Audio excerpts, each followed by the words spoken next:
Hello and welcome to That's Intense, your destination for the latest news on AMD and Supermicro, powered by our performance-intensive computing site.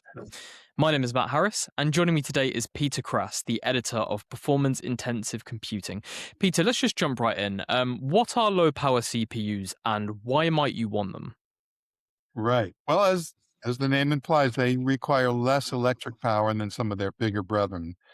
And you might want them for mainly for uses outside a conventional data center. These are not the big, powerful, all-purpose CPUs. These are smaller, lower power, and cooler running processors that you might use like in a retail store or maybe a smart city outdoor box, maybe a telecom box somewhere. So for those kinds of purposes, they're really ideal. And aside from, lower um, demand when it comes to heat, when it comes to power, what else does a low-power CPU look to really decrease? Yeah, they're actually quite a bit smaller. For example, I'll give you a couple examples. Um, they looked at the cores. Sorry, that's not right.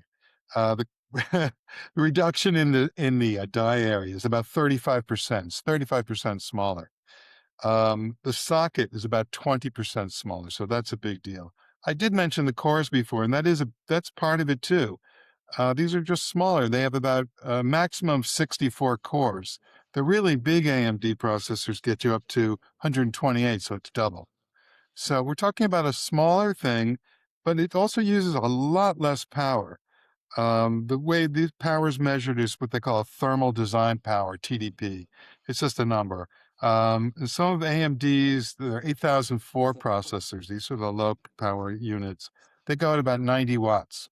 Like just by comparison, a big processor you'd use for AI, 400 watts, so more than 4 times the power. It's quite different. Yeah. So we're talking like serious cost saving measures here. For sure, for sure. And the return on investment is faster. You get a smaller footprint. There's a lot of benefits here. You're using less power. There's a lot of conversations now about how AI is sucking up this huge need for power.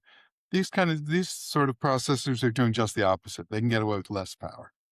So would it be correct to assume that this is more tailored towards smaller businesses, or does it really have its place in any organization?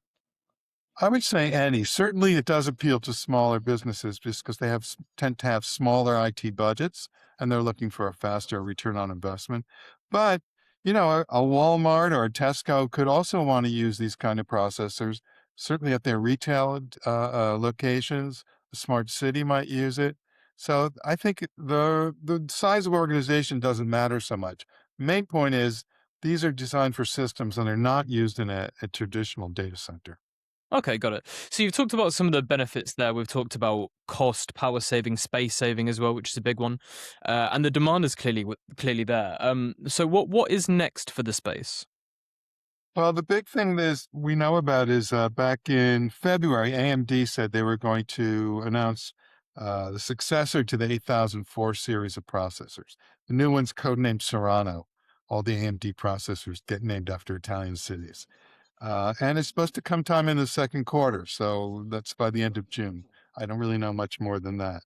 But these will be new low power processors, and they've talked a little bit about it, like there's going to be a wide thermal operating range. There's some technical advantages, and those are the main things.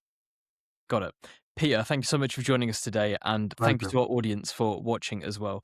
If you would like to see more of the latest AMD and Supermicro news, including what we talked about today in regard to low power CPUs, head on over to performance-intensive-computing.com.